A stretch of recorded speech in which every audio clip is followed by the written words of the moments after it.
Long ago, in a lush green jungle, lived a magnificent tiger. His name was Raja, and he was big, strong, and fierce. He had a thick orange coat with black stripes and a tail that looked like a burning bush. Raja loved his jungle home and all the animals living there. But most of all, he loved to roar.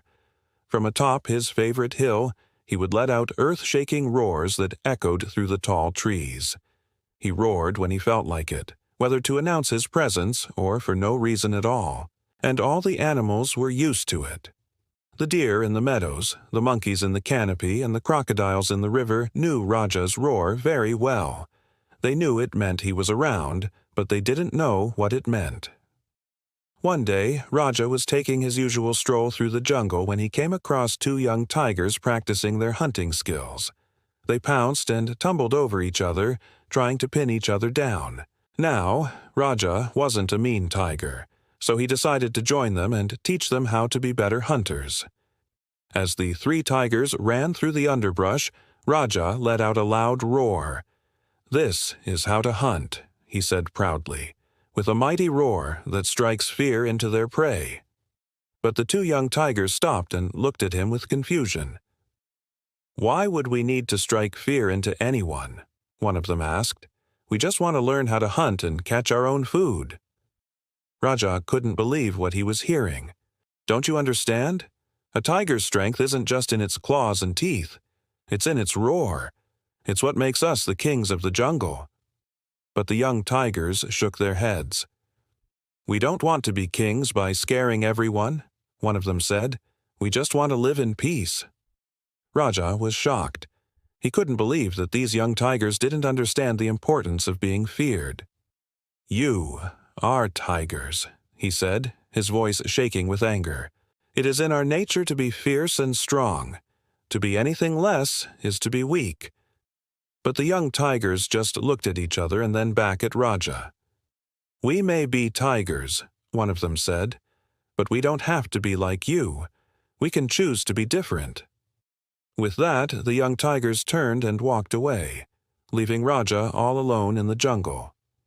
Raja paced back and forth, his tail lashing from side to side. He couldn't believe that these young tigers had disobeyed him. He was the king of the jungle, after all. And yet here they were, challenging his authority and questioning his way of life.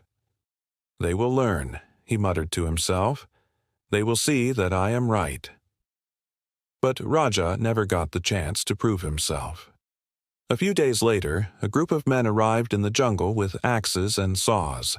They were loggers who had come to cut down the trees and sell them for profit, and they didn't care about the consequences.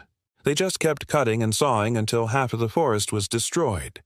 The animals watched in horror as their homes were torn apart and their families scattered.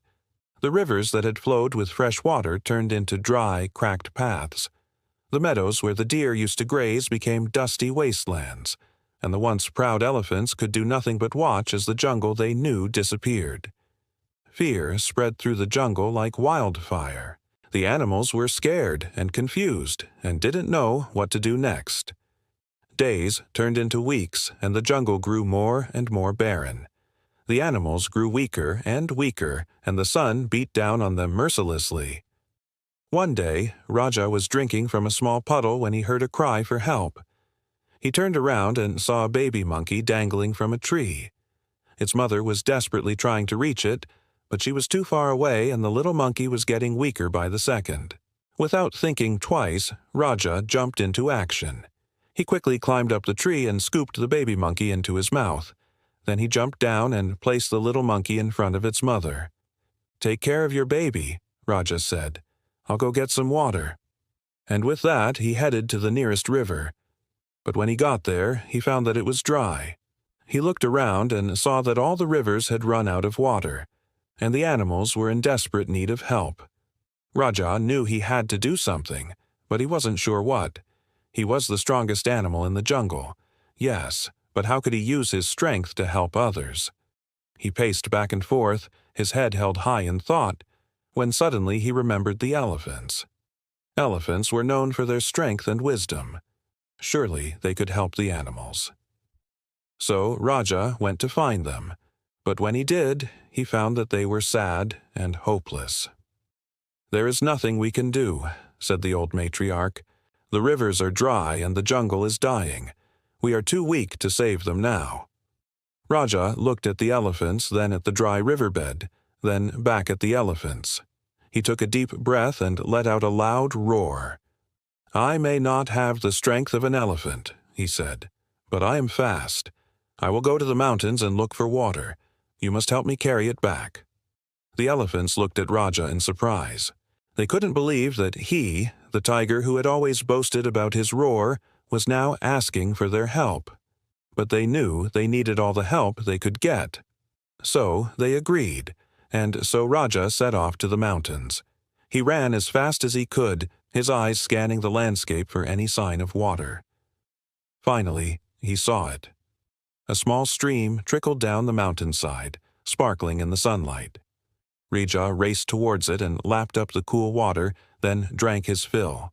He then returned to the elephants and told them what he had found. Together, they made a plan. The elephants would take turns carrying water from the stream back to the jungle, while Raja and the other animals would help guide them. It was hard work, but slowly, little by little, the rivers began to flow again. The meadows turned green, and the animals started to feel stronger. As the jungle began to heal, Raja realized that he had been wrong. Being strong wasn't about having a loud roar or being feared. It was about protecting the weak and helping those in need.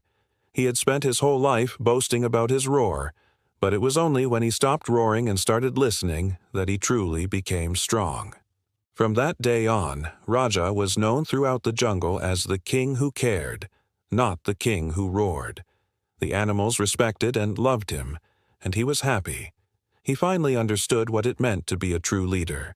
One evening, as the sun set over the horizon, Raja was sitting on his favorite hill when he heard a familiar sound. It was the sound of a young tiger roaring. He turned around and saw two young tigers practicing their hunting skills. They were running and leaping and tumbling over each other, and as they played, they roared. Raja watched them with a smile on his face. They reminded him of himself, and he knew that they were the future of the jungle. "Keep practicing," he called out to them. "One day you will be the strongest hunters in the jungle." The young tigers looked up at Raja and nodded.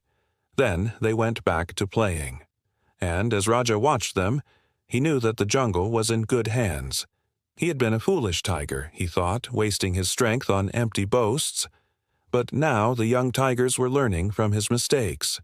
They were learning that being strong wasn't just about physical power, but also about kindness and compassion. As the night wore on, Raja continued to watch the young tigers play.